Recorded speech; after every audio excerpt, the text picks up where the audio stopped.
মড়মড় করে বড় গাছখানা ভেঙে পড়ল মাটির ওপর। রৌদ্রোজ্জ্বল দুপুরের আকাশে ঘনিয়ে আসছে গাঢ় অন্ধকার। গ্রামের উত্তর কোণে একটা বড় মাঠের ঠিক শেষের দিকটায় একটা একচালা মাটির ঘর। সেই ঘরের সোজাসুজি ওপরের আকাশে যেন কি একটা চলছে। আকাশ যেন পাকিয়ে পাকিয়ে যাচ্ছে। দেখতে দেখতে সমস্ত আলো হারিয়ে গিয়ে অন্ধকারে ঢেকে গেল তেঁতুলখুলি গ্রামের প্রতিটা কোণা কাঞ্চি।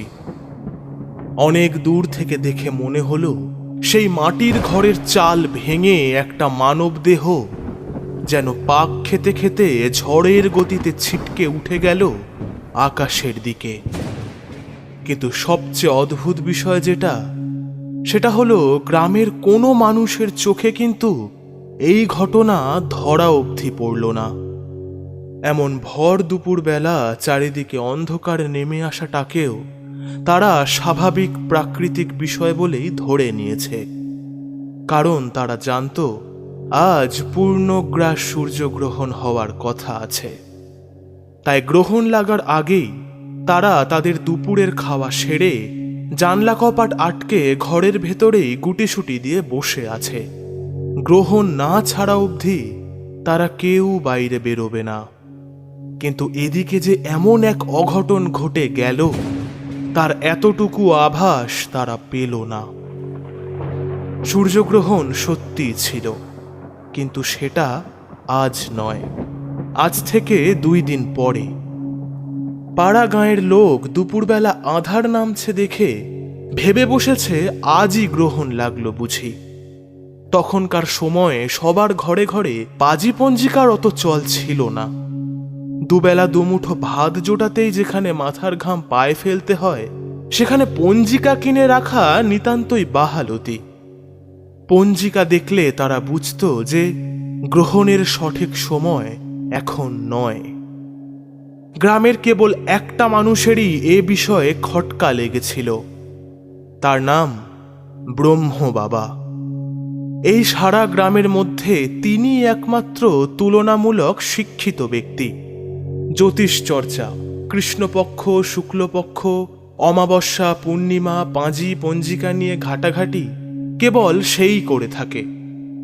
একসময় সে এই গ্রামের কালী মন্দিরের পূজারী ছিলেন, কিন্তু এখন 95 বছরের চলত শক্তিহীন বৃদ্ধ পূজারী শয্যাশায়ী। তার ঘরের জানলার ফাঁক দিয়ে সূর্যের এক টুকরো আলো এসে পড়ছিল মাটির মেঝেতে। চোখের দৃষ্টি একটু ঝাপসা হলেও সূর্যের প্রকাশ টের পাওয়াই যায়। কিন্তু হঠাৎ অন্ধকার ঘনিয়ে আসায় বৃদ্ধের একটু খটকা লেগেছিল। কিন্তু তাতেই বার কি? তাতেও কি আর শেষ রক্ষা হলো?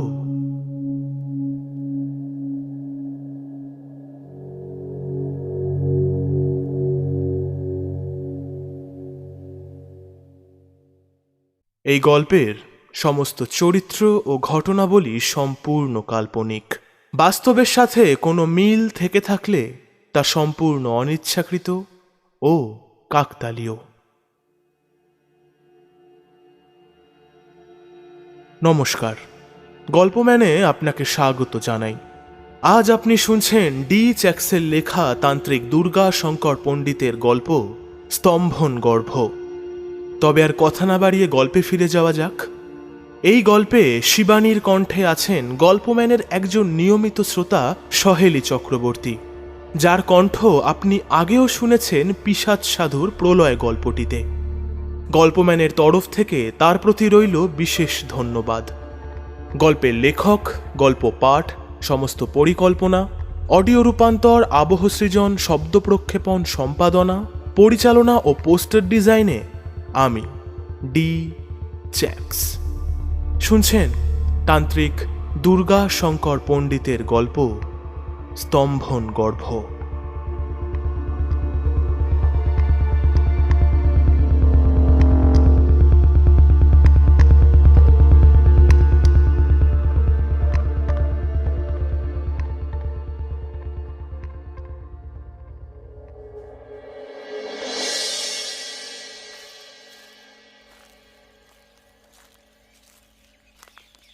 গ্রামের দক্ষিণ দিকের উলুবনের মধ্যে দিয়ে সরু মাটির রাস্তাটা ধরে তেঁতুলখুলি গ্রামের ভেতর প্রবেশ করছে এক 60 ঊর্ধ্ব বৃদ্ধ। তার কাঁধে একটা কাপড়ের থলে, পরনে ফতুয়া ও ধুতি। রাস্তার পাশে যে মজে যাওয়া ডোবাটা আছে তার পাড়ে একটা মানুষের দেহ পড়ে আছে বলে মনে হলো তার। পায়ে পায়ে সেদিকে এগিয়ে গিয়ে পড়ে থাকা মানুষটির মুখ দেখে বৃদ্ধ ধপ করে মাটির ওপর বসে পড়ল। তার হাত পা যেন ঠান্ডা হয়ে গেছে। সে কি দেখছে? এ তো তার নিজের জীবনের একমাত্র শেষ সম্বল, তার একমাত্র ছেলে নিমাই। মরে গিয়ে শক্ত কাঠ হয়ে পড়ে আছে মৃদু ফ্যাকাশে হয়ে যাওয়া নিমাইয়ের দেহটা। তার বাবা বিশ্বম্ভর বাবুর বুকটা ছ্যাঁত করে কেঁপে উঠল। কাঁপা কাঁপা কণ্ঠে তিনি কেঁদে উঠলেন।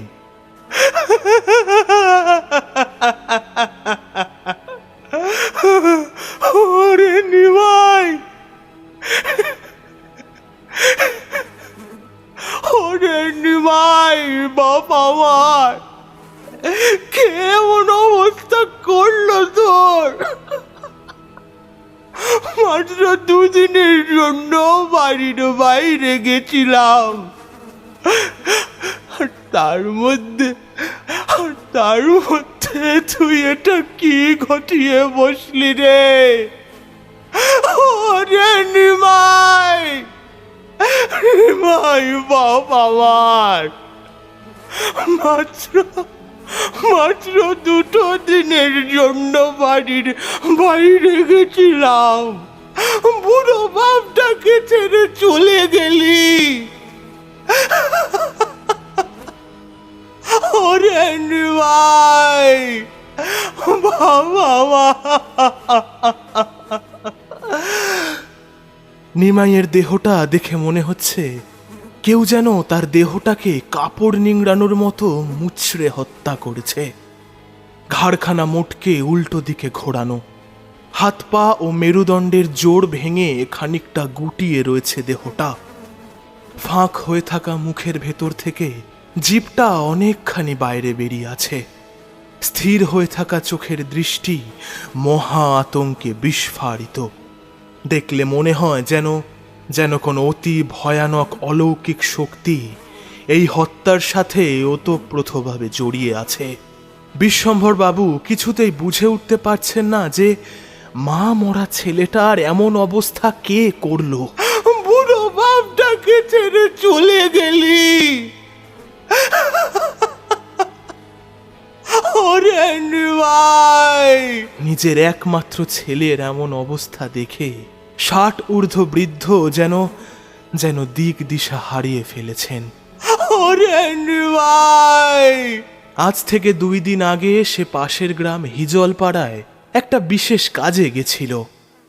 আজই কাজ মিটিয়ে বাড়ি ফিরছিলেন তিনি। সাথে করে তার ছেলের প্রিয় মিষ্টান্ন ক্ষীরের বরফি ও মিহিদানার লাড্ডু নিয়ে আসছিলেন। আর ফেরার পথে এই দৃশ্য তাকে একেবারে খান খান করে দিয়েছে। তার শুকিয়ে যাওয়া গলা থেকে এখন আর কোনো শব্দ বেরোচ্ছে না। চোখ কিন্তু এখনো ভিজে।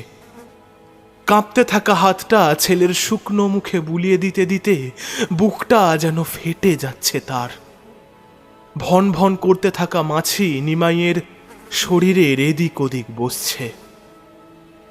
হঠাৎ করে বিশ্বম্ভর বাবু যেন কুঁকিয়ে উঠলেন। নিমাইয়ের মুখে বোলানো হাতটা এইবার চেপে ধরলেন তার নিজের বুকের বাম দিকে। ধপ করে মাটির ওপর এলিয়ে পড়লেন তিনি। একমাত্র ছেলের মৃত্যু শোক তার অতটুকু হৃৎপিণ্ডটা সহ্য করতে পারল না।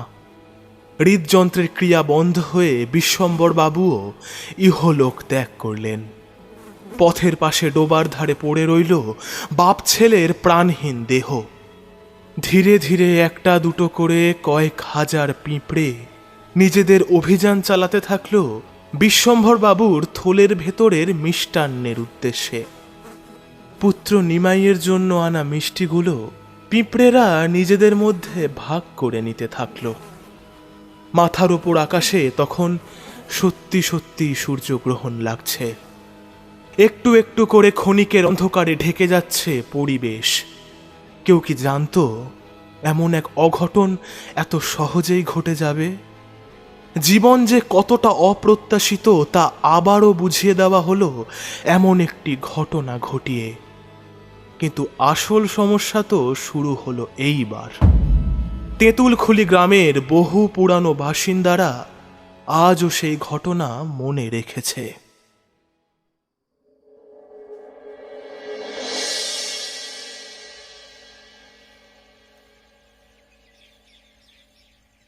চোরের মতো চুপি চুপি পা টিপে টিপে ব্রহ্মবাবার কুটিরের ভেতর থেকে একটা যুবক বেরিয়ে এলো।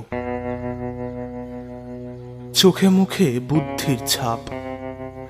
তার হাতে আড়াল করা রয়েছে একটা মোটা বইয়ের মতো কি যেন।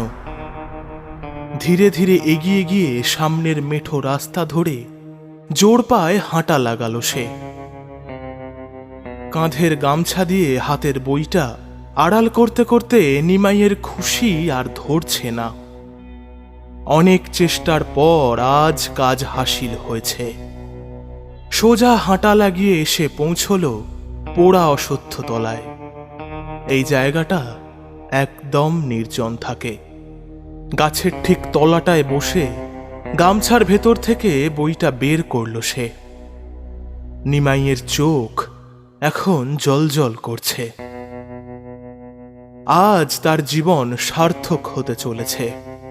সে হাতে যেটা ধরে আছে সেটা কোনো সাধারণ বই নয়। এই বইটা যাকে বলে একাধারে বশীকরণ বিদ্যা ও স্তম্ভন তন্ত্রের এক বিরাট চাবিকাঠি। নিমাইয়ের যেন কানে বেজে উঠল শিবানীর বলা কথাগুলি। তুমি আমার পিছু পিছু ঘোরো কেন? তোমার যে পছন্দ করি না তাকে মোটা মাথায় ঢোকে না। আবার যদি আমার ধারে কাছে দেহি আমার বাপরে বলি রাম ঠ্যাঙার ঠ্যাঙা বলে। এখন পসার দেহি বাপু। কথার বাণে গভীরভাবে বিদ্ধ হয়েছিল নিমাই। একেবারে চুপ হয়ে গেছিল। কিন্তু শিবানীকে যে তার চাই সেটা যেভাবেই হোক, সে যে তাকে অত্যন্ত ভালোবাসে। তারপর একদিন মন্দির তলায় উদাস মন নিয়ে বসেছিল নিমাই। তার থেকে কিছুটা তফাতে বসে আছেন গাঁয়ের কয়েকজন খুড়ো মহাশয়েরা। তাদের মধ্যে যে এতক্ষণ কি কথা বলা বলি হচ্ছিল সেদিকে খেয়ালই করেনি সে। উদাসভাবে তাকিয়ে আছে কেবল। এইবার যেন একটা হাসির শব্দে তার কান গেল তাদের কথার দিকে। কেউ একটা বলছে, তোমরা কিছুই জানো না দেখছি। আরে দূর বাবা, তুমি চুপ করো, তুমি কিছুই জানো না। থামো তো। এই মন্দিরে যিনি আগে পুজো করতেন, ওই যে ব্রহ্ম বাবা, উনি একটা জিনিস বটে। তন্ত্রমন্ত্রের খেলায় উনি, বুঝতে পারছো তো, আমার নিজের চোখে দেখা ঘটনা। আমার মামাতো বোনের বর বোনকে ছেড়ে চলে গেছিল। সবে 1.5 বছর হয়েছে বিয়ে হয়েছিল। বোন তখন বাপের ঘরে আসতে বাধ্য হলো। সেখানে তাকে দেখাশোনার মতো কেউ নেই। 5 মাসের বাচ্চা তখন তার পেটে। খুব কাঁদতো, খুব। মানুষটাকে এই কয়েকদিনে খুব ভালোবেসে ফেলেছিল অভাগীটা। আমি তো মামার বাড়িতেই মানুষ, তাই সব চোখের সামনেই দেখতে পাচ্ছিলাম। এমনই একদিন বিকেলে পৈঠার উপর বসে আছি, তখনই দেখলাম বাড়ির দিকে পায়ে পায়ে এগিয়ে আসছেন এই ব্রহ্ম বাবা। তখন তিনি বেশ হাঁটা চলা করতে পারতেন, বুঝলে। মামা তখন পঞ্চায়েতের সদস্য। কি একটা দরকারে তিনি এসেছিলেন। আমার মামাও তাকে একজন সাধক রূপে ভক্তি টক্তি করত। তখন গ্রামের সমস্যা থেকে আরো বেশি সমস্যা মামার জীবনে চলছিল। একদিকে একমাত্র মেয়েটার কষ্ট, অন্যদিকে মান সম্মান খুইয়ে ফেলার বেদনা। ব্রহ্ম বাবাকে দেখে তার পা ছোঁয়ার জন্য ঝুঁকলেন মামা, কিন্তু আর সে সোজা হয়ে দাঁড়ালো না। তার পা দুটো জড়িয়ে ধরে রীতিমতো কেঁদে ফেললেন তিনি। সে দৃশ্য তোমরা যদি দেখতে। তারপরই মামা সব খুলে বলেন ব্রহ্ম বাবাকে, আর তখনই তিনি খেল দেখালেন। সব শুনে তিনি মামার মেয়ে শিউলিকেও ডেকেছিলেন। স্নেহ ও আশীর্বাদে পরিপূর্ণ একটা হাত বোনের মাথায় রেখে সবাইকে চমকে দিয়ে বলে উঠলেন তিনি তার স্বামীকে ফিরিয়ে আনবেন। এমনকি এটাও বললেন আজ থেকে 5 দিনের দিনই হয়তো তার স্বামী তার সামনে দাঁড়িয়ে আছে দেখতে পাবে। তারপর আড়ালে এসে মামাকে কিছু একটা বলে তিনি বাড়ি ছেড়ে বেরিয়ে গেলেন। উনি যাবার কিছুক্ষণের মধ্যেই মামা আমায় ডাক দিলেন। কিছু খুচরো পয়সা আমার হাতে ধরিয়ে দিয়ে বললেন যত তাড়াতাড়ি পারি যেন একটা মাটির জালা কিনে আনি, আর 2 কৌটো সিঁদুর। আর বেরোনোর সময় যেন বিধুকে বলি ভাটি থেকে 1 বোতল দিশি মদ নিয়ে আসতে। আমি তার কথা মতোই কাজ করলাম। সেই দিন রাতে আবার ব্রহ্ম বাবা বাড়িতে এলেন। আমাদের রাতের খাওয়া সবে শেষ হয়েছে। মামাকে দেখে মনে হলো তিনি যেন তৈরি ছিলেন। মামা আবার আমাকে ডাকলেন। তার কথা মতো সেই মাটির জালাটা বের করে এনে উঠোনের মাঝে রাখলাম। এইবার যা করার ব্রহ্ম বাবাই করলেন। সে যে কি দৃশ্য গো, তোমরা না দেখলে বুঝবে না। মামা আমাকে বলেছিলেন আমি যেন এখানেই থাকি। বাবার কিছু প্রয়োজন হলে আমি যেন তার কথা শুনি। ঠায় দাঁড়িয়ে দাঁড়িয়ে দেখলাম ব্রহ্ম বাবা তার থলে হাতরে একটা মোটা বই বের করলেন। মোটা করে তার ধূসর মলাটে লেখা রয়েছে স্তম্ভন গর্ভ। পাতা উল্টে বশীকরণ অধ্যায় নামক একটি পাতায় এসে তিনি থামলেন। একটি কাঁসার বাটিতে 2টি সিঁদুর কৌটো উল্টে দিয়ে তাতে কিছুটা মদ ঢেলে কাদা কাদা করলেন। তারপর সেই সিঁদুর দিয়ে একটা পুতুলের মতো কি এঁকে দিলেন মাটির জালার গায়ে। অমন একটা ছবি বইয়ের পাতাতেও ছোট করে আঁকা রয়েছে দেখলাম। এইবার তিনি পাতার ওপর আঙ্গুল রেখে সঠিকভাবে দেখে দেখে একটা একটা করে পড়ে যেতে লাগলেন। এমন করে পর পর 2 পাতা পড়ার পরে জল ঢেলে দিলেন জালার মধ্যে। তারপর আসন ছেড়ে উঠে মামাকে জানান তার কাজ সম্পূর্ণ হয়েছে।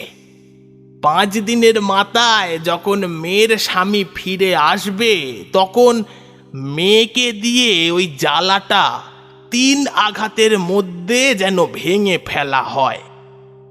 আপাতত জল ভর্তি জালার মুখে একটা কাপড় বেঁধে উঠোনের ওই জায়গাতেই রেখে দিতে হবে। কাকপক্ষী কুকুর বেড়াল যত ইচ্ছে একে না রাখ, ভুলেও যেন কোনো মানুষ একে স্পর্শ না করে, তাহলে কিন্তু মেয়ের খুব বিপদ হবে। বললে বিশ্বাস করবে কিনা জানি নে, 5 দিন নয় 3 দিনের মাথায় সকাল সকাল বোনের বর এসে হাজির। বোনের কাছে কত ক্ষমা চেয়ে তাকে নিজের সাথে শ্বশুর ঘরে ফিরিয়ে নিয়ে গেল। যাওয়ার আগে বোন 1 আঘাতেই জালা ফাটিয়ে দিয়েছিল। তাহলেই ব্রহ্ম বাবার ক্ষমতাটা বুঝতে পারছো তো? এতটা শুনেই নিমাইয়ের চোখ চকচক করে উঠেছিল। উদাস মনের শিরদাঁড়ায় একটা প্রবল কৌতূহল ও তীব্র বাসনা যেন কষিয়ে এক লাথি মারল। তারপর থেকেই ব্রহ্মবাবার কুটিরের দিকে চোখ রাখল নিমাই। একদিন ছল করে ব্রহ্মবাবাকে দেখতে গেল নিমাই। মলিন বিছানায় যেন এক শুভ্র দাড়ি বিশিষ্ট উচ্চ মার্গের সাধক তার চওড়া কপাল ও চোখ ধাঁধানো রূপ নিয়ে শুয়ে আছে। এই বয়সেও কত উজ্জ্বল চকচকে তার ত্বক। এইভাবে আরো 2-3 দিন একাধিকবার ব্রহ্ম বাবার সাথে দেখা করে সে এটা বুঝে নিল যে ইনি কখন ঘুমান আর কখন জেগে থাকেন। সেই মতোই একদিন দুপুর নাগাদ তার কুটিরে গিয়ে চুপি চুপি এদিক সেদিক খুঁজে একটা বই উদ্ধার করে। ব্রহ্ম বাবা তখনও ঘুমিয়ে। চুপি চুপি বেরিয়ে এসে সোজা পোড়া অশ্বত্থতলায় পৌঁছে দম নেয়। গামছার আড়াল সরিয়ে দেখল বড় বড় মোটা হরফে লেখা স্তম্ভন গর্ভ। পাতা উল্টে সোজা পৌঁছে গেল বশীকরণ অধ্যায়। চোখে পড়ল সেই পুতুলের ছবিটা। তার তলায় ক্রিয়ার নিয়ম লেখা রয়েছে। নিমাইয়ের মন চঞ্চল হয়ে উঠল।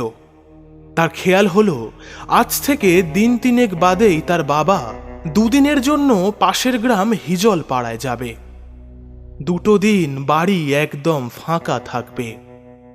বাবার সামনে এসব ক্রিয়া মোটেই করা যাবে না। ঘরের মধ্যে মাটির মেঝেতে গর্ত করে সে ওই মাটির জ্বালাটা স্থাপন করবে। মনে মনে এটাই ঠিক করল। তারপরে শিবানী তার জীবনে এলে মাটি খুঁড়ে জ্বালা ফাটিয়ে দিলেই হবে ক্ষণ। মনে মনে সে একরকম স্থিরই করে নিল যে বাবা যেদিন রওনা দেবে সেদিন রাতেই সে ক্রিয়ায় বসবে। এই 3 দিনে ধীরে সুস্থে উপকরণগুলি জোগাড় করে নিতে তার বিশেষ অসুবিধে হবে না। পোড়া অশ্বত্থ গাছের একটা বড় ফোঁকরে বইটা লুকিয়ে রাখল সে। ঠিক সময় মতো বের করে নিয়ে যাবে। ইতিমধ্যে কি কি উপকরণ লাগবে তা সে ভালো করে পড়ে নিয়েছে। তেমন জবরজং কিছু প্রয়োজন নেই। শুধু একটা মাটির জ্বালা, বেশ খানিকটা সিঁদুর ও মদ। তারপর ওই বই দেখে যেমন যেমন বলা আছে তেমন তেমন করলেই কাজ হবে। উত্তেজনায় কয়েক ফোঁটা ঘাম জমেছে নিমাইয়ের কপালে। কাঁধের গামছাটা মুখে বুলিয়ে নিয়ে বইটা লুকিয়ে সেই স্থান ত্যাগ করল নিমাই। দুপুর গড়িয়ে তখন গোধূলি ক্ষণ আসন্ন।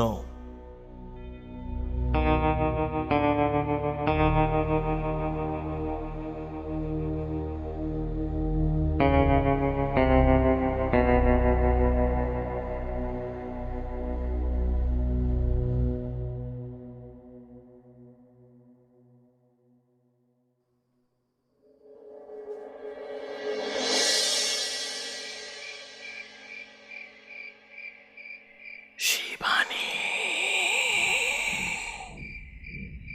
শিবানী, চলে এসো, চলে এসো শিবানী। কে কে ওইখানে? কে ডাকলে আমায়? কে ডাক দিলে? শিবানী ধর্মর করে ঘুম ভেঙে উঠেছে। একটা হিস হিসে কণ্ঠ যেন তার নাম ধরে ডাকল। শরীর ঠান্ডা হয়ে যায় সেই কণ্ঠ শুনলে। শিবানী। জানালার দিকে চোখ ফেরাতে তার মনে হলো একটা ছায়া যেন সরে গেল। শিবানীর শরীরটা কেমন ভার ভার লাগছে। নিস্তেজ করে রাখা হ্যারিকেনের আলোতে অন্ধকার ঘরটা বেশ রহস্যময় দেখাচ্ছে। এদিক ওদিক ঘাড় ফিরিয়ে দেখতে দেখতে তার চোখ আবার স্থির হলো জানলার দিকে। শিবানীর শরীরের রক্ত যেন যেন ঠান্ডা হয়ে জমাট বেঁধে গেছে। একটা আলো আঁধারি মুখ যেন তার দিকে এক দৃষ্টে তাকিয়ে আছে। ভালো করে মুখটা বোঝা না গেলেও এতটুকু বোঝা যাচ্ছে যে মুখটা বেশ বিভৎস। বিছানার ওপর চুল খুলে বসে থাকা শিবানীকে দেখে মনে হচ্ছে সে যেন প্রবল ঠান্ডায় ঠক ঠক করে কাঁপছে। ভয় পেয়েছে সে। রাত বিরেতে চোর ডাকাতের ভয় এটা নয়, এই ভয় কোনো ভয়ানক অশরীরীর। হঠাৎ যেন চোখের পলকে জানলার ওপারে থাকা মুখটা তীরের বেগে ধেয়ে এলো শিবানীর দিকে। কাঁপতে থাকা গলায় একটা ভয়ার্ত চিৎকার করে বিছানার ওপর এলিয়ে পড়ল শিবানী। অমন গভীর রাতে বন্ধ ঘর থেকে তার চিৎকার আর কারুর কানে গেল না।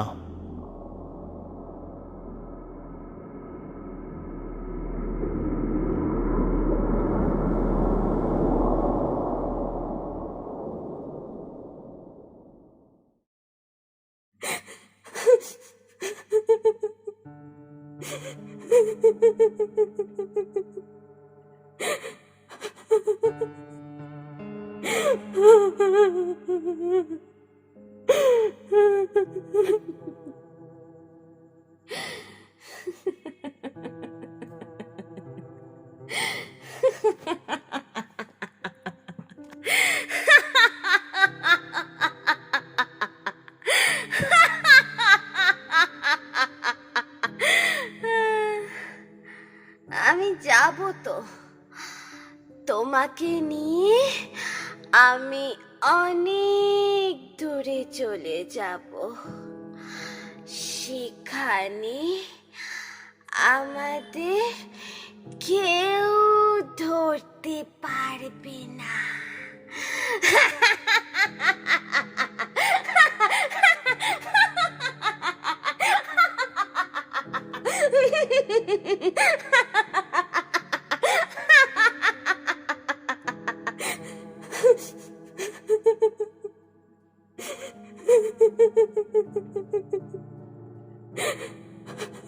সেই রাতের পর প্রায় 2 দিন কেটে গেছে।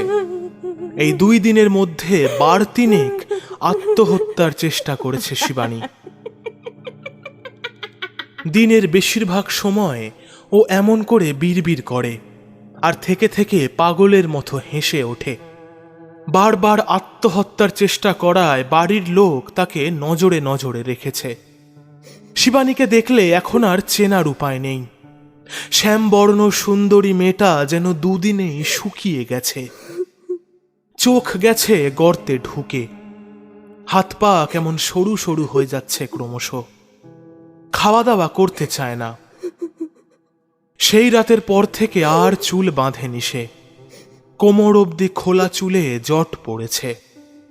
গা থেকে সর্বদাই কেমন এক উৎকট দুর্গন্ধ ছড়াতে থাকে। ঘরের দাওয়ায় বসে যখন মাথা ঝুঁকিয়ে ঢুলতে থাকে তখন দেখে মনে হয় কোনো হাড় জিরজিরে প্রেতিনী যেন ক্লান্ত হয়ে বিশ্রাম করছে। পাশের পাড়া থেকে অমল কবিরাজকে ডেকে আনা হয়েছিল, কিন্তু সে বলেছে এই মেয়ের শরীরে আসলে কোনো রোগই নেই। কেন যে তার এই অবস্থা তা সে কিছুই বুঝতে পারেনি। তখনই বাড়ির লোকের সন্দেহটা অতি প্রাকৃতের দিকে ইঙ্গিত করে। কিন্তু সমস্যা হলো এই গ্রামের মধ্যে কেন, এমনকি আশেপাশের কোনো গ্রামেও তেমন কোনো ওঝা বা তান্ত্রিক নেই যে এর থেকে শিবানীকে উদ্ধার করবে।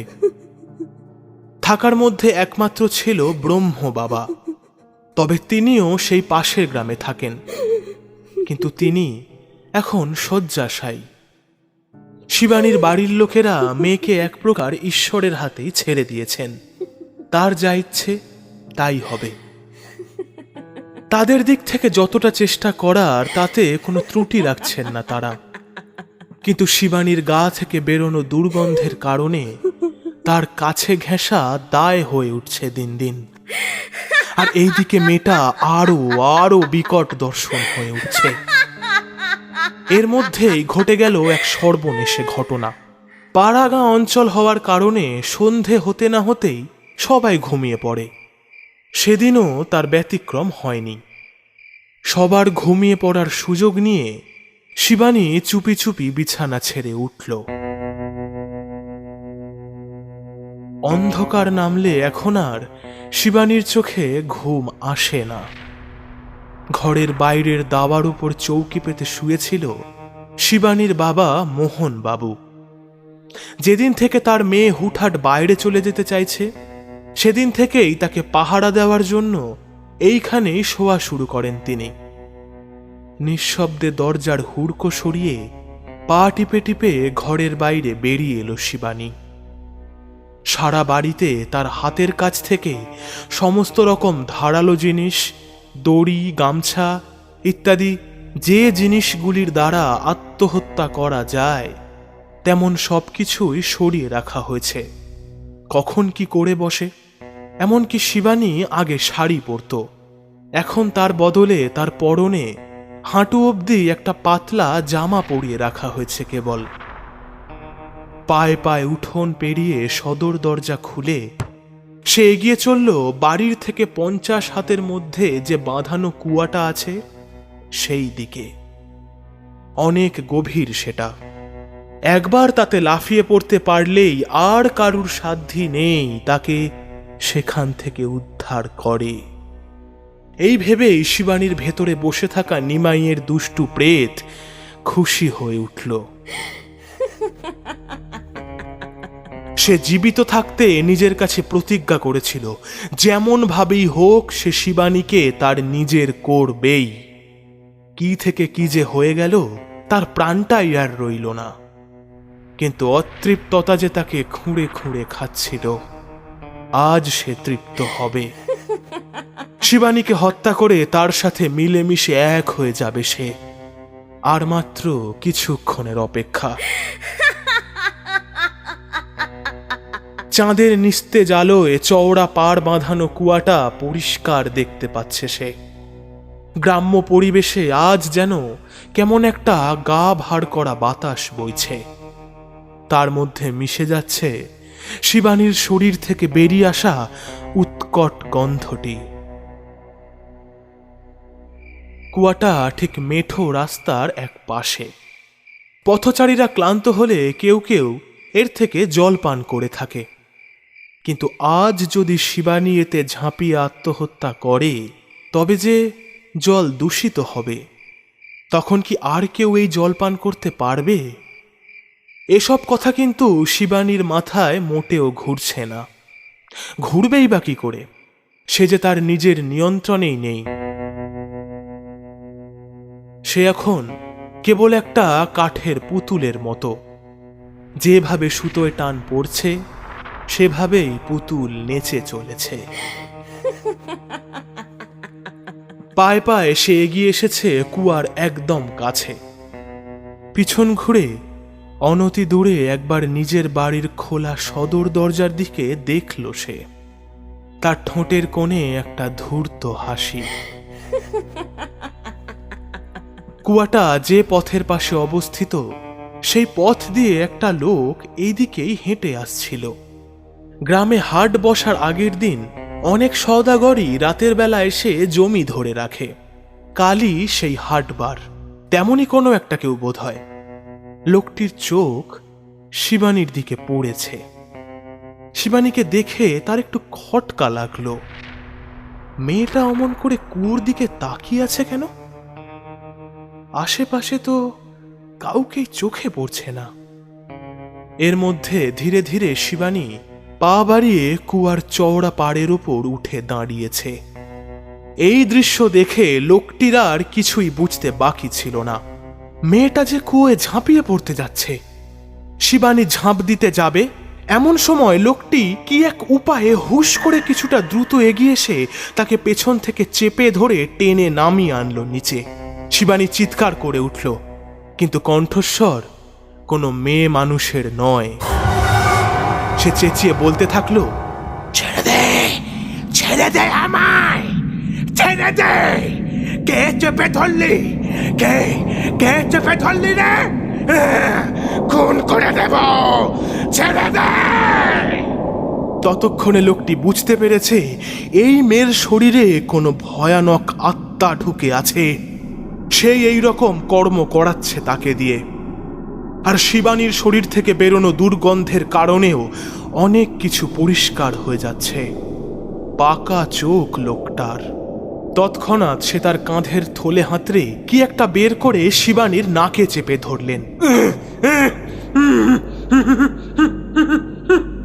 আর তখনই শিবানী শান্ত হয়ে অজ্ঞান হয়ে গেল।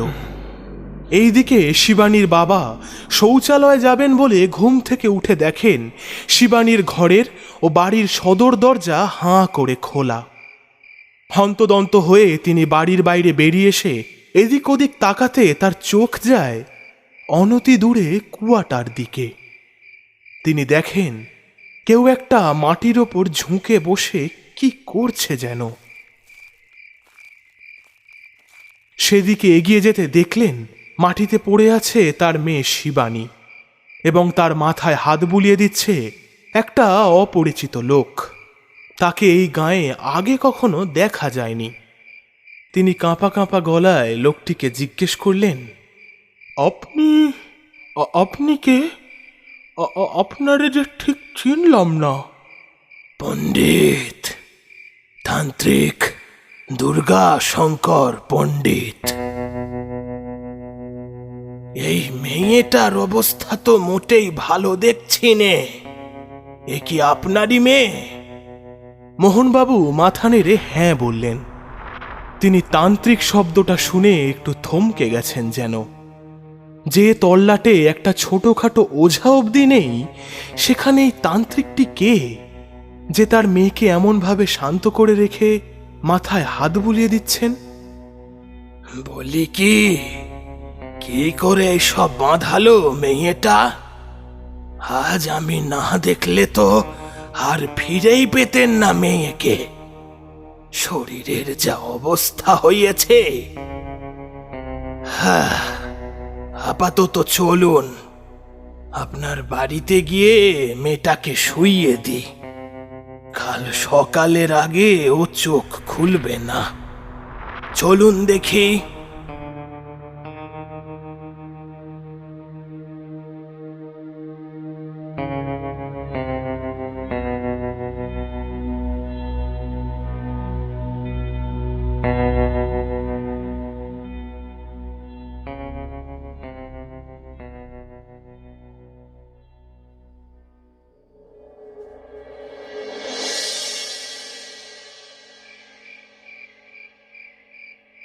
শিবানীর হাত পা খাটের সাথে শক্ত করে বেঁধে দেওয়া হয়েছে।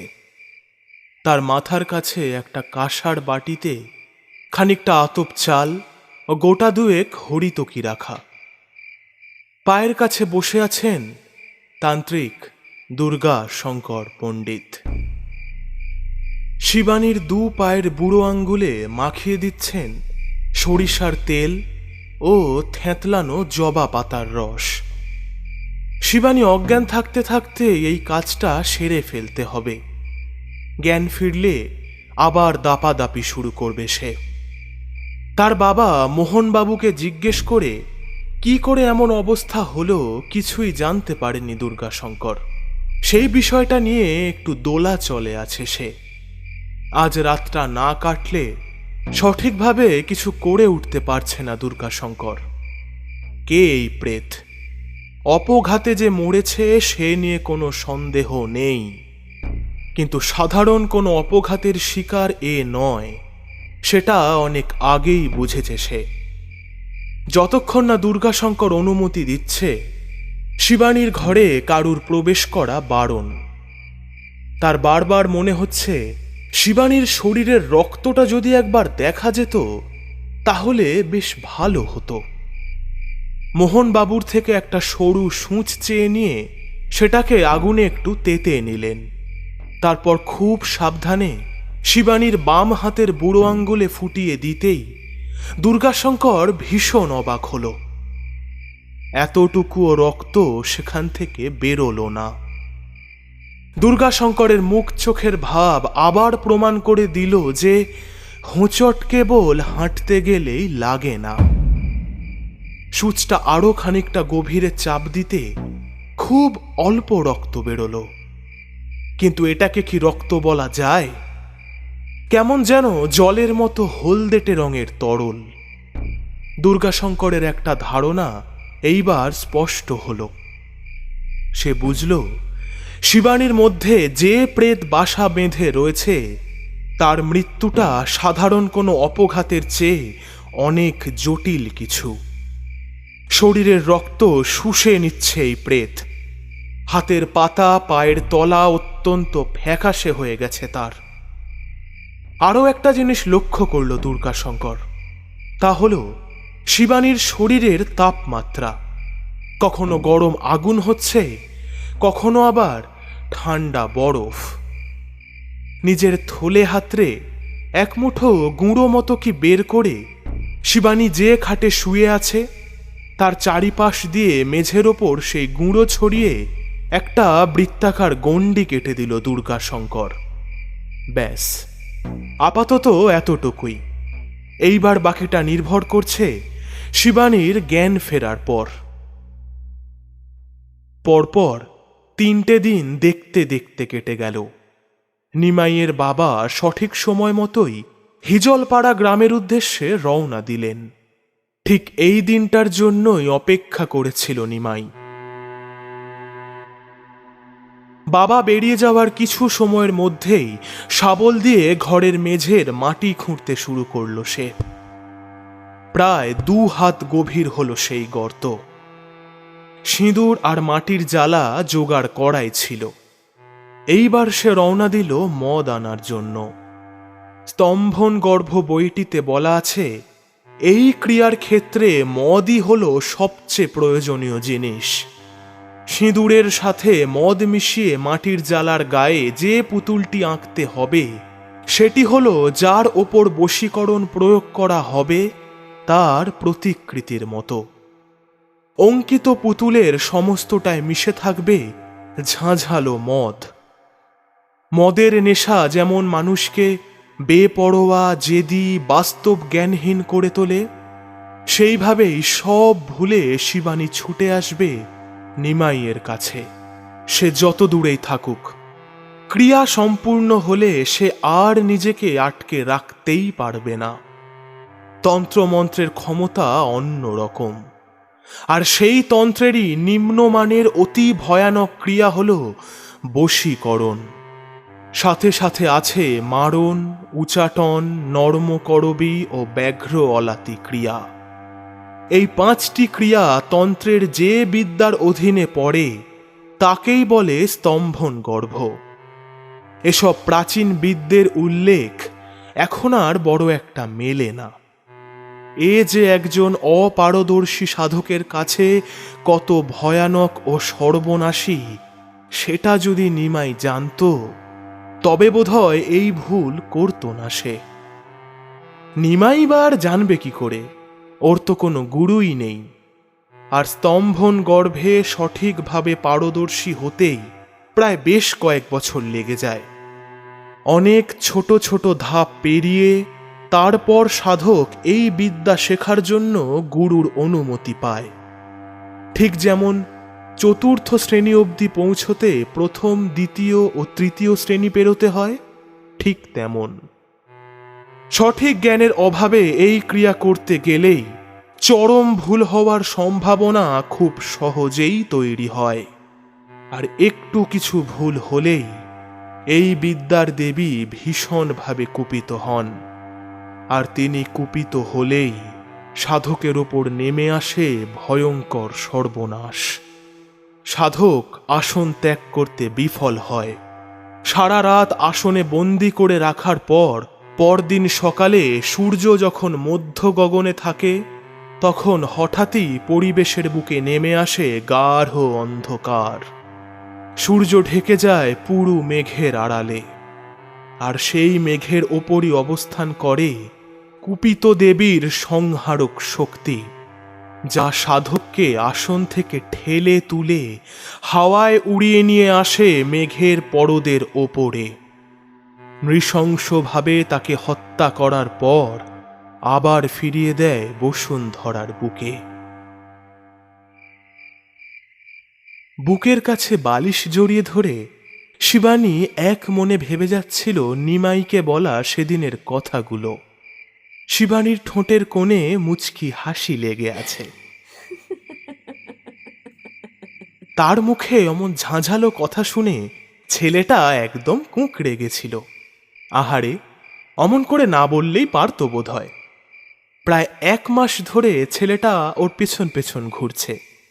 এই কয়দিনে শিবানীও যে তাকে একটু একটু ভালোবেসে ফেলেছে, সেটা নিমাইকে এত তাড়াতাড়ি জানাতে চায়নি শিবানী। ভেবেছিল আরো কয়েকটা দিন দেখে তারপর জানাবে। একটু পরীক্ষা করে দেখার জন্যই অমন কথা শুনিয়েছিল সেদিন। শিবানী একটু পরখ করে দেখতে চাইছিল অমন করে বললে নিমাইয়ের প্রতিক্রিয়া ঠিক কেমন হয়। ওগুলো শোনার পরও কতটা সাহস অটুট থাকে নিমাইয়ের। কিন্তু সেই ছেলে তো আর কিছু বললই না, মাথা নিচু করে পথের পাশে দাঁড়িয়েই রইল কেবল। সেদিনের পর থেকে আর কখনো দেখাও পেল না তার।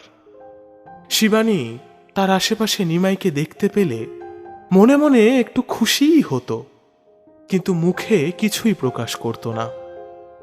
আর কয়েকদিন পর এটা ভেবে ভেবেই তাড়িয়ে তাড়িয়ে উপভোগ করত এই না বলা ভালো লাগাটাকে।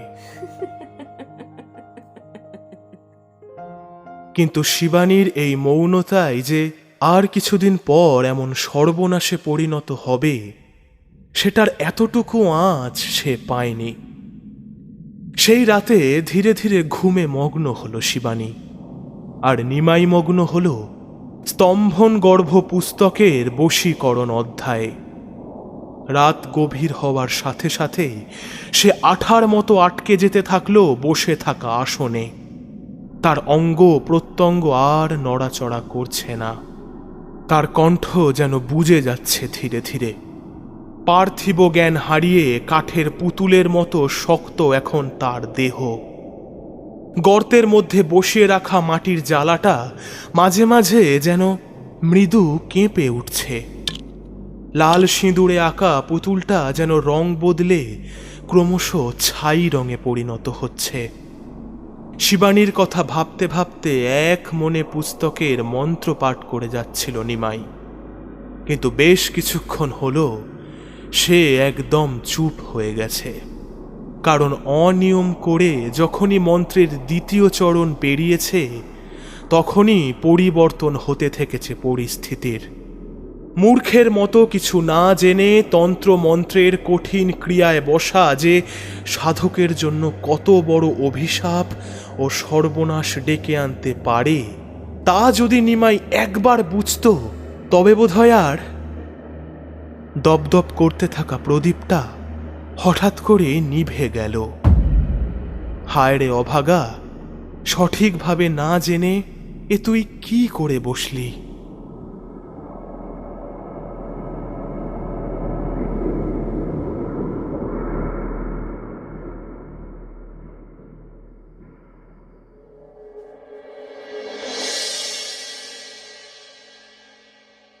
কে তুই? কেন মেয়েটাকে কষ্ট দিচ্ছিস? কি চাই তোর? আমি ওকে সাথে করে নিয়ে যাব। আমি নিমাই। জীবিত থাকতে আমি ওকে ভালোবাসতাম। ওকে পাওয়ার জন্য আমাকে মরতে হয়েছে। আমি ওকে সাথে করে নিয়ে যাব। তোর মৃত্যু কিভাবে হয়েছে? স্তম্ভন গর্ভক্রিয়া বুঝিস?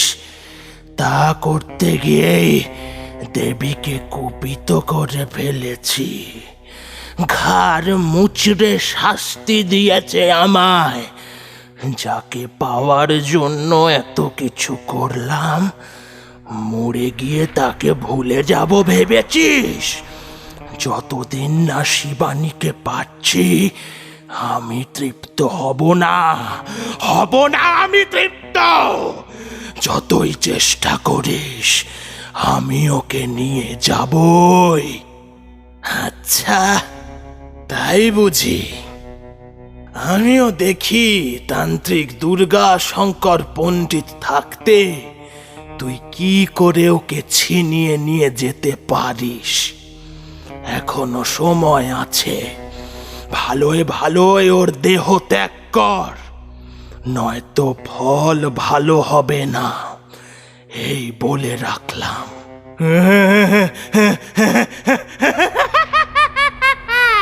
যা যা যা, দেখব কি করতে পারিস, যা। দেখতে চাস? তবে এই নে, দেখ।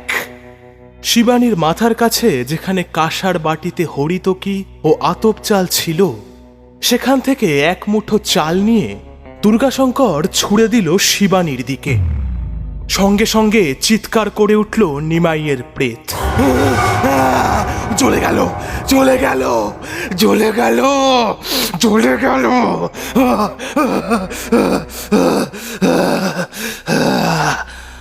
শিবানীর শরীরের শিরা উপশিরা ফুলে উঠে দপদপ করছে। তার চোখ টকটকে লাল, বেঁধে রাখা হাত পা প্রবল শক্তিতে দাপাদাপি করতে চাইছে। শিবানীর রক্তহীন ফ্যাকাশে শরীরটা যেন যেন কোনো কুদর্শন ডাইনির মতো দেখাচ্ছে।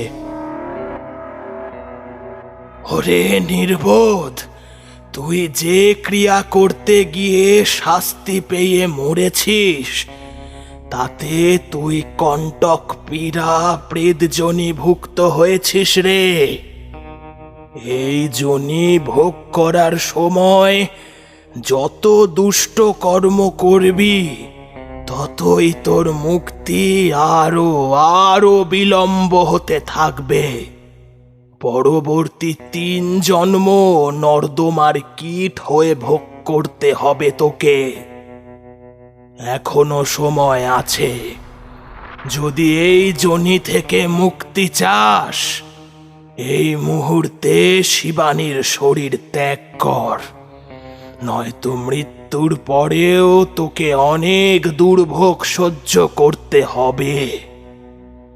দুর্গাশঙ্করের মুখে এসব কথা শোনার পর শিবানীর দাপাদাপি যেন আরও বাড়ল।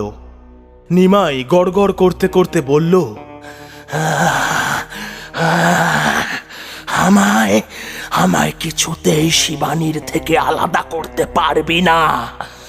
এখনই বা কি শান্তি পাচ্ছি, আমার দেহটা উলু বনের কাছে ডোবার পাশে পড়ে আছে, সৎকার অবধি হয়নি। আমার মরা দেহটাকে শিয়াল কুকুরে ছিঁড়ে খেয়েছে, পচা গলা দেহটায় পোকা ধরেছে। কোথায় ছিলিস তখন তুই, যে এখন এসে বেশি সর্দারি করছিস? বাড়াবাড়ি করবি তো এক্ষুনি ঘাড় মটকাবো তোর। ভালো চাস তো এখনই এ বাড়ি ছেড়ে বিদেয় হ, চলে যা, দূর হ বলছি, দূর হ, দূর হ চোখের সামনে থেকে। তবে রে, এত ভালো করে বোঝালাম তবুও শুনবি না দেখছি। এইবার দেখ তবে কি করি। তোর দেহের সৎকার করে তোর শক্তি বেশ খানিকটা কমিয়ে দেব, তারপর তোকে নাজেহাল করব। অতই সহজ নাকি রে? তুই যখনই আমার দেহ সৎকার করতে যাবি, তখনই আমি সেই দেহের মধ্যে প্রবেশ করে তোকে হত্যা করব, হত্যা করব তোকে। দেখি দেখি কত পারিস। ঠিক আছে, দেখাই যাক তবে কে জেতে আর কে হারে। আমি এক্ষুনি যাচ্ছি সেখানে। এই বলে দুর্গাশঙ্কর উঠে দাঁড়ালো। এইটাই তো চাইছিল সে। ঘর থেকে বেরোনোর আগে কায়দা করে মেঝের ওপর যে গণ্ডিটা বানিয়েছিল তার একটুখানি জায়গা পা দিয়ে ঘষে মুছে দিল। এমনটা না করলে নিমাইয়ের প্রেত গণ্ডির বাইরে বেরোতে পারত না। দুর্গাশঙ্কর ঘর থেকে বেরোনোর সাথে সাথেই নিমাই শিবানীর শরীর ছেড়ে বেরিয়ে ধেয়ে চলল ডোবার পাশে পড়ে থাকা তার পচা গলা মৃতদেহের দিকে। দুর্গাশঙ্কর টের পেল তার পাশ দিয়ে একটা দমকা হাওয়া যেন হুশ করে চলে গেল। একটা মুহূর্তের জন্য অপেক্ষা না করে দুর্গাশঙ্কর আবার ফিরে এলো শিবানীর ঘরে। পাতার মতো লিকলিকে হয়ে আছে শিবানীর শরীরটা, যেন বিছানার সাথে মিশে গেছে। ঝটপট আবার একটা নতুন গণ্ডি কেটে দিল শিবানীর খাটের চারিপাশে, যেন বাইরে থেকে আর কোনো প্রেতাত্মা গণ্ডির মধ্যে প্রবেশ করতে না পারে। এক পশলা হাফ ছাড়ল দুর্গাশঙ্কর। শিবানীর বাবা মোহনবাবুকে ডেকে তিনি বললেন, আপনি এখন মেয়ের ঘরে বসুন, দেখবেন মেঝের ওপর যে গণ্ডি কাটা আছে তা যেন কোনোভাবে মুছে না যায়। আমি এখন আপনার বাড়িটাকে বেঁধে দেব, কোনো দুষ্ট প্রেতাত্মা যাতে আর ভিটের মধ্যে প্রবেশ না করতে পারে। আমাকে একটা ছুরি জাতীয় কিছু দিন তো, বাকিটা আমি বুঝে নিচ্ছি।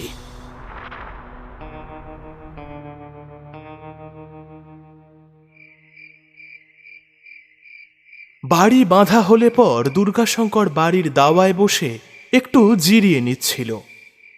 শান দেওয়া ধারালো ছুরিটা একপাশে মাটি মেখে পড়ে রয়েছে। দুর্গাশঙ্কর মোহনবাবুকে ডেকে বলল, আর কোনো ভয় নেই, এখন আপনার বাড়ি একদম সুরক্ষিত। আমি একটা রক্ষা তাবিজ বানিয়ে দিয়ে যাব, সেটা মেয়ের বাম হাতে পরিয়ে দেবেন। দেখবেন ভুলেও যেন কখনো সেটা শরীর ছাড়া না করে, তার ফল কিন্তু সাংঘাতিক হতে পারে। সাংঘাতিক বোকা বানিয়েছে তাকে দুর্গাশঙ্কর। এই কথা ভেবে নিমাইয়ের প্রেত যেন আরও বেপরোয়া হয়ে উঠেছে। দেহ সৎকার করার কথা শুনে নিমাই সেই দুপুর থেকে তার মৃতদেহের আশেপাশে ঘুরে বেড়াচ্ছিল।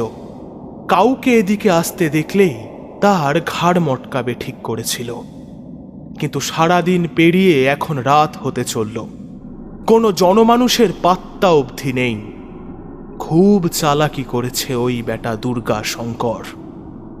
তার মৃতদেহের পাশেই পড়েছিল তার বাবার মৃতদেহটি, কিন্তু শেয়াল কুকুরে আগে সেটাকেই ভক্ষণ করেছে। এখন সেখানে কেবল কয়েকটা হাড়, আর সেই হাড়ের ওপর পিঁপড়ের দল। নিমাইকে মৃত অবস্থায় দেখে তার বাবা অবধি ইহলোক ত্যাগ করেছে সেদিন। এই রাগে আর নিজেকে ধরে রাখতে পারল না নিমাই। তার অতৃপ্ত সর্বনেশে আত্মা প্রবেশ করল পচা গলা মৃতদেহের মধ্যে। দুর্গাশঙ্করের আর নিস্তার নেই। মাটিতে পড়ে থাকা পোকা ধরা গলিত শরীরটা উঠে দাঁড়ালো মাটির ওপর। তার গন্তব্য পাশের গ্রাম হিজলপাড়ার শিবানীর বাড়ি।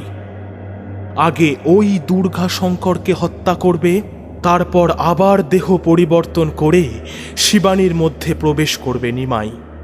এই ভেবেই গলিত দেহটা এগিয়ে চলল শিবানীর বাড়ির উদ্দেশ্যে। রাত তখন বেশ গভীর।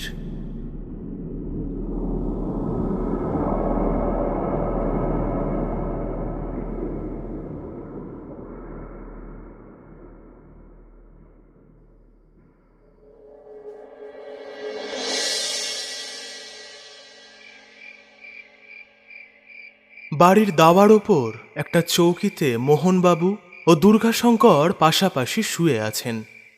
আজ রাতটা কাটিয়ে দুর্গাশঙ্কর ঠিক করেছে কাল সকাল সকাল রওনা দেবে। এক এক করে যেন কত কি ঘটে যাচ্ছে।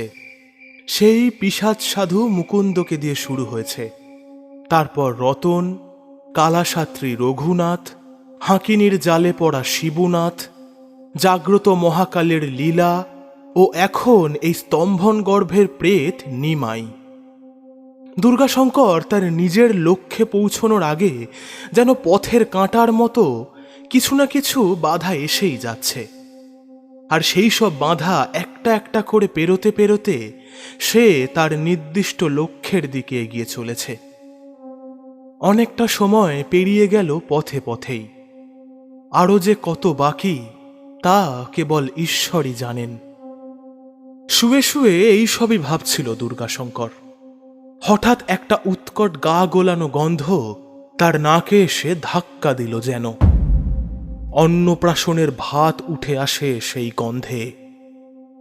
ঘাড় ঘুরিয়ে সদর দরজার দিকে চোখ ফেরাতেই সে দেখল একটা আলোর ঝলকানি।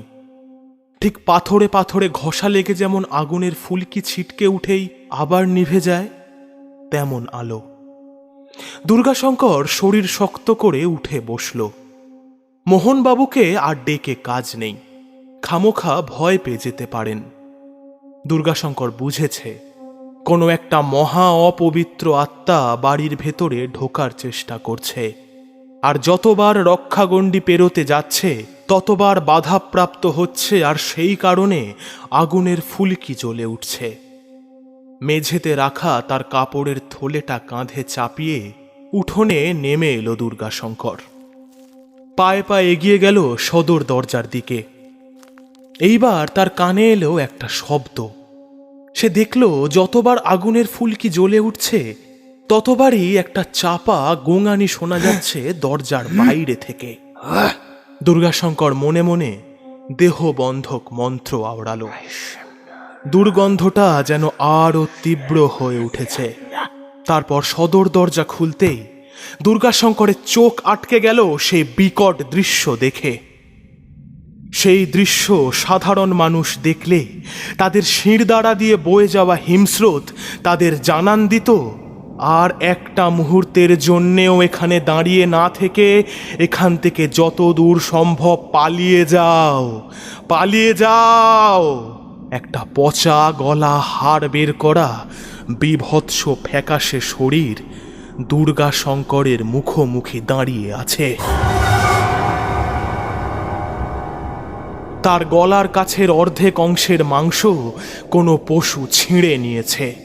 সেখানে ভরে আছে কোটি কোটি মরা খেকো পোকার দল। শরীরটা ঠিক সোজা হয়ে দাঁড়াতে পারছে না। দেখলে মনে হয় তার শরীরের জোর ভেঙে দেওয়া হয়েছে। মাথাটা একপাশে খানিকটা কাত হয়ে ঝুলছে যেন। চোখ বলতে কিছুই নেই। দুটো বড় বড় গর্তের মধ্যে কেবল বিকট দর্শন পোকার বাসা। এটাই কি তবে নিমাইয়ের মৃত শরীর, যার মধ্যে এখন প্রবেশ করেছে নিমাইয়ের প্রেত? এমনটাই ভাবল দুর্গাশঙ্কর। আর ঠিক তখনই একটা কণ্ঠ ভেসে এলো সেই বিকট মূর্তির মুখ থেকে। আমাকে বোকা বানিয়ে পার পাবি ভেবেছিস শয়তান তান্ত্রিক? আগে তোকে হত্যা করব, আগে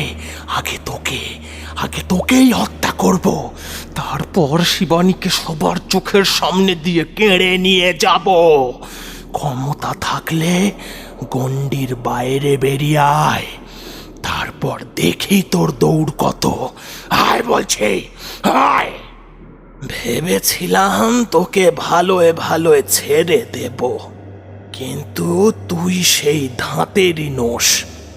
খুব লড়াইয়ের শখ, তাই না? তবে তাই হোক। এই বলে দুর্গাশঙ্কর বাড়ির ভিটে ছেড়ে বাইরে বেরিয়ে এলো। ঠিক তখনই এক ভয়ানক হুঙ্কার ছেড়ে নিমাই হুড়মুড় করে এগিয়ে এলো দুর্গাশঙ্করের দিকে। কিন্তু দুর্গাশঙ্কর তাকে আক্রমণ না করে শুরু করলো এক নতুন খেলা। যতই নিমাই তার দিকে ধেয়ে আসে ততই দুর্গাশঙ্কর পাশ কাটিয়ে সরে সরে যেতে লাগলো। একবার দৌড়ে পিছিয়ে যায় তো পরক্ষণেই এগিয়ে এসে ধাক্কা দিয়ে ফেলে দেয় নিমাইকে। নিমাই অনেক চেষ্টা করেও কিছুতেই বাগে আনতে পারে না দুর্গাশঙ্করকে। এইবার দুর্গাশঙ্কর বলে উঠল, কি রে নিমাই, তুই নাকি আমায় হত্যা করবি? তুই তো আমাকে ধরতে অবধি পারছিস না রে। আমার সাথে মশকরা করছিস হারামজাদা? লড়াই করার মতো ক্ষমতা কি তোর একেবারেই নেই? পালাচ্ছিস কেন? হ্যাঁ, পালাচ্ছিস কেন? কোথায় আর পালালাম? আমি তো তোকে ধরা দিতেই চাইছি, তুই তো আমায় ধরতেই পারছিস না। এই তো এখনো দাঁড়িয়ে আছি, কই এগিয়ে আয়, ধর আমায়, দেখি কেমন পারিস। খোলা সদর দরজার দিকে পিঠ করে দাঁড়িয়ে দুর্গাশঙ্কর। তার থেকে 10-12 হাত দূরত্বে দাঁড়িয়ে রাগে ফুঁসছে নিমাই। দুর্গাশঙ্করের মুখে এমন কথা শোনার পর আর স্থির থাকতে পারল না। তীরের গতিতে ছুটে এলো দুর্গাশঙ্করের দিকে। নিমাই যখন তার একদম কাছাকাছি এসে পড়েছে, দুর্গাশঙ্কর তখন চোখের পলকে ডান দিকে সরে গেল। নিমাই দুর্গাশঙ্করকে ধরতে না পেরে হুড়মুড় করে গিয়ে ঝাঁপিয়ে পড়ল সদর দরজার দিকে। আর তখনই ঘটল সেই ঘটনা। সারা বাড়ি মন্ত্র বলে বেঁধে দেওয়া হয়েছিল। সেই কারণেই বাড়িতে প্রবেশ করতে গিয়ে বারবার আগুনে বাধা পাচ্ছিল নিমাই। কিন্তু দ্রুত পায়ে দৌড়ে এসে আর নিজের গতি সামলাতে না পেরে খোলা সদর দরজা দিয়ে একদম হুড়মুড় করে বাড়ির ভেতরে প্রবেশ করে গেল নিমাই। আকাশ বাতাস কাঁপিয়ে শোনা গেল এক ভয়ানক চিৎকার।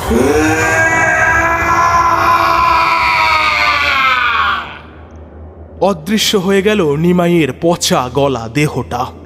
বাড়ির উঠানে ছড়িয়ে গেল দলা দলা কালো ছাই, যার থেকে তখনও ধোঁয়া বেরোচ্ছে। আর সেই ধোঁয়ায় মিশে আছে গা গোলানো মরা পচা গন্ধটা। অতি শক্তিশালী রক্ষাগণ্ডির তেজ সহ্য করতে না পেরে পুড়ে ছাই হয়ে গেল নিমাই। সাথে সাথে তার অতৃপ্ত প্রেত ধ্বংস হলো মন্ত্রশক্তির দাপটে। ততক্ষণে বাড়ির লোকেরা অমন ভয়ানক চিৎকারে ঘুম থেকে উঠে পড়েছে। সবাইকে বুঝিয়ে সুঝিয়ে শান্ত করল দুর্গাশঙ্কর।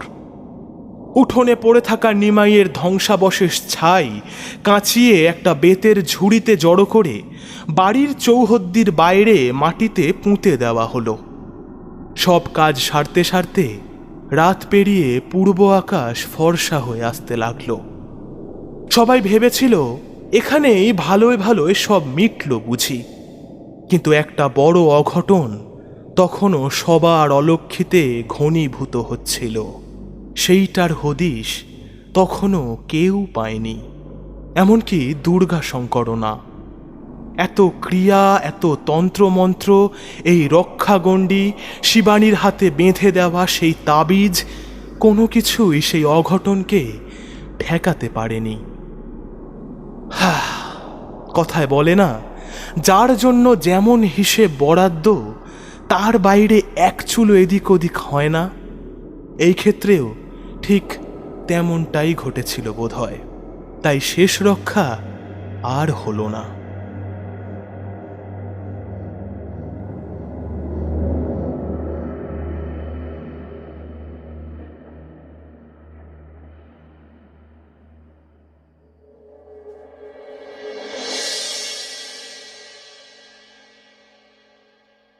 মোহন বাবু, আমার পক্ষে যতটুকু করে দেওয়া সম্ভব ততটা তো করেই দিলাম। আমাকে আর দয়া করে আটকে রাখবেন না। আমার যাওয়ার সময় হয়েছে। পথ যে আমায় ডাকছে। আমার অনেক বড় একটা কাজ যে এখনো বাকি। চলি তবে। আপনারা ভালো থাকবেন। আপনার মেয়ে এখন পুরোপুরি সুস্থ। হাত থেকে ওই তাবিজটা যেন না খোলে। আর কোনো ভয় নেই। চলি। এই বলে দুর্গাশঙ্কর শিবানীদের বাড়ি ছেড়ে বেরিয়ে এলো। তারপর কেটে গেছে প্রায় 3টে দিন। শিবানী ধীরে ধীরে সুস্থ হয়ে উঠছে। তার শরীর রক্তশূন্য হয়ে গেছিল বলে দুর্গাশঙ্কর মোহনবাবুকে বলে এসেছিল মেয়েকে রোজ কুলেখাড়ার রস খাওয়াতে। একটু সুস্থ হয়ে উঠতে শিবানী তার বাবার কাছে জানতে চায় যে তার আসলে কি হয়েছিল। মোহনবাবু আগাগোড়া শিবানীকে সব খুলে বলেন। আর সব কথা শুনে শিবানী একেবারে চুপ হয়ে যায়। তার ভুলের দোষে এ কি সর্বনাশ হলো নিমাইয়ের। সে যদি নিমাইকে বলে দিত যে সেও তাকে পছন্দ করে, তবে কি এমনটা হতো? গভীরভাবে শোকাহত শিবানী। সে যে নিজেকে কখনোই ক্ষমা করতে পারবে না। নিমাই তাকে এতটাই ভালোবাসতো যে এমন একটা ভয়ানক কাজ করতেও পিছপা হয়নি সে।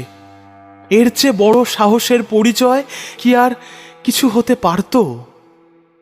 তাকে নিজের করে পাওয়ার জন্য যে ছেলেটা এত কঠিন কর্ম করতেও পিছিয়ে যায়নি, তেমন প্রেমিক, তেমন ভালোবাসার মানুষ কি সে আর পাবে? এমন করে কি কেউ তাকে ভালোবাসতে পারবে?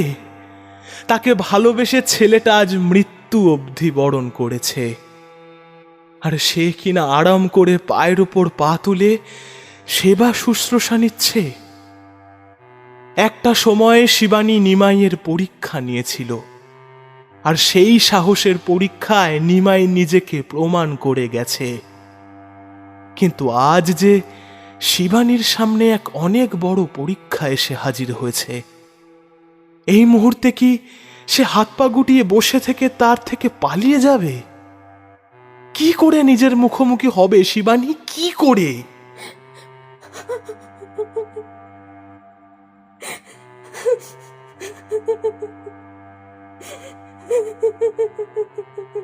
ফুঁপিয়ে কেঁদে উঠল মেয়েটা। নিজের ওপর লজ্জা ঘেন্নায় গুটিয়ে যেতে থাকলো সে।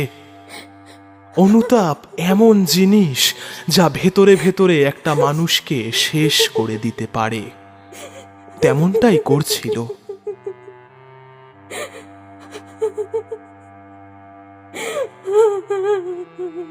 এরপর কেটে গেছে আরো 2 দিন। শিবানীর চোখে ঘুম আসে না, আর যখনই ঘুমায় তখনই নিমাইয়ের মুখটা সে স্বপ্নে দেখতে পায়। কেঁদে ফেলে মেয়েটা, বুকটা মোচড় দিয়ে কুঁকড়ে ওঠে। এ যে কি যন্ত্রণা তা কেবল সেই বোঝে যার হয়। এ এমনই এক কষ্ট যা কাউকে বলা অবধি যায় না।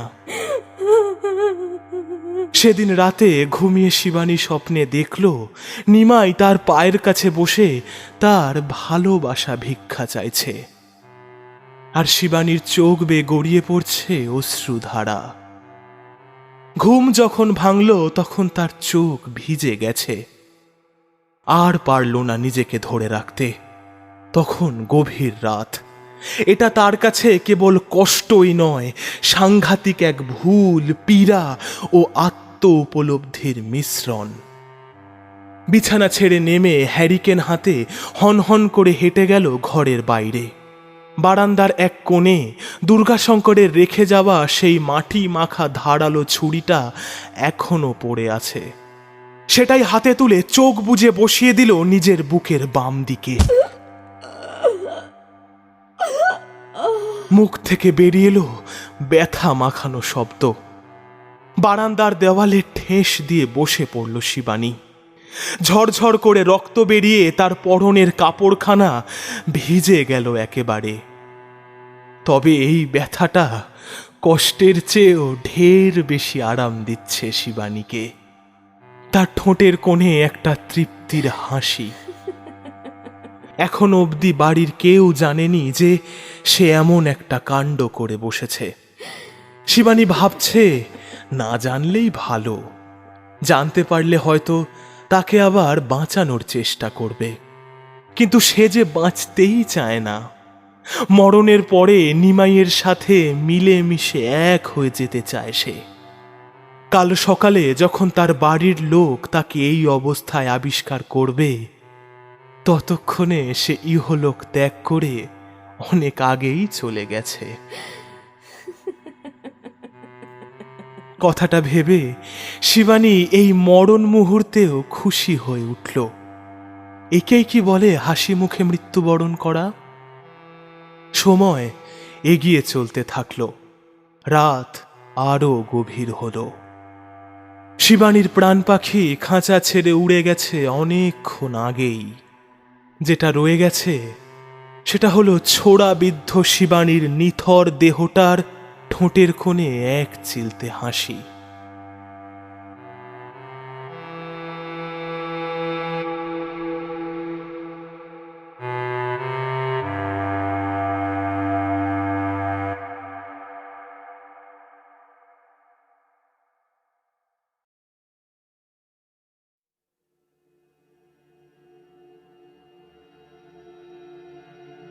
শুনছিলেন তান্ত্রিক দুর্গা শঙ্কর পণ্ডিতের গল্প স্তম্ভন গর্ভ।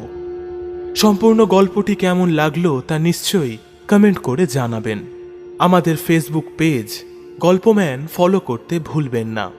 শেষ হলো ডি চ্যাক্সের লেখা তান্ত্রিক দুর্গা শঙ্কর পণ্ডিতের গল্প স্তম্ভন গর্ভ। আজকের মতো চলি তবে, সঙ্গে রাখুন, শুনতে থাকুন গল্পম্যান।